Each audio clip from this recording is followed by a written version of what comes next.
Isn't Hollywood a dump? In the human sense of the word. A hideous town, pointed up by the insulting gardens of its rich, full of the human spirit at a new low of debasement. F. Scott Fitzgerald.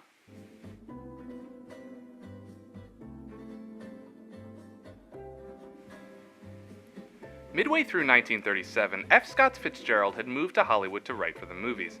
Suffering from a lack of funds due to excessive spending in the 20s, Fitzgerald needed to do all he could to help his wife Zelda in the best sanitariums, and his daughter Scotty in the best girls' prep schools. Many, including Fitzgerald himself, thought that he would do well in Hollywood. At the start, things looked bright. Fitzgerald is noted for helping to refine the script for Gone with the Wind and A Yank at Oxford, but his own work is what fell flat. The first screenplays Fitzgerald attempted to bring to the screen were about Marie Antoinette and Mary Curie. Both were shot down quickly. After having his contract with Metro-Goldwyn-Mayer dropped, Fitzgerald worked as a freelance writer through 1939. Fitzgerald's failure in Hollywood has been attributed to many things. His relationship with Zelda had become more strained than ever, with her hopping from one institution to another on the East Coast. His own battles with drugs and alcohol inhibited his writing, but the ultimate roadblock seemed to be Fitzgerald's disdain for movie-going in general. Fitzgerald saw books and theater to be above the movies, and was only drawn to Hollywood for the money and the luxury. As he wrote about the premiere of the film The Beautiful and the Damned, there were opera cloaks stitched of myriad, many-colored silks and furs. There were jewels dripping from arms and throats and ear tips of white and rose. There were innumerable broad shimmers down innumerable silk hats. There were shoes of gold and bronze and red and shiny black. There were the high-piled, tight-packed coiffures of many women and the slick, watered hair of well-kept men. Struggling with alcoholism and his failing health, Fitzgerald worked on and off in Hollywood until his death on December 21, 1940. His funeral played out similarly to that of one of his most beloved characters, Jay Gatsby. Fitzgerald was renowned and loved for his work, but few came to his funeral. Fitzgerald fell into oblivion and seemed destined to be an outcast of Hollywood. That is, until the publishing of Bud Schulberg's The Disenchanted, and the revival of Fitzgerald's literature. Where Fitzgerald was once desperate to succeed in Hollywood, Hollywood was now desperate to succeed with Fitzgerald. America became obsessed with Fitzgerald. Beginning in the 1960s, adaptations of his works were difficult to avoid. Sadly, these films didn't receive rave reviews from critics, and fell at the box office.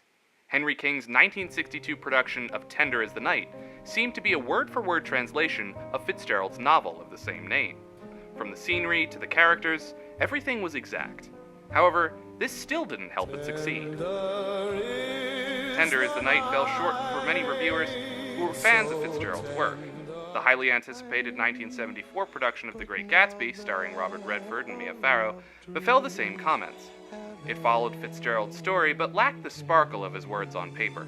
The film, stylish but subdued, didn't fully utilize all of Fitzgerald's rich imagery and excitement that followed throughout the novel. It wasn't until the success of The Curious Case of Benjamin Button in 2008 that any of Fitzgerald's works had successfully made it to the screen. Nominated for 13 Academy Awards and winning 3, The Curious Case of Benjamin Button is only loosely based on a short story of the same name. This film took great liberties in the storyline, and because of this, created an epic tale with great success. The most recent adaptation of Fitzgerald's work has been Baz Luhrmann's reinvention of The Great Gatsby.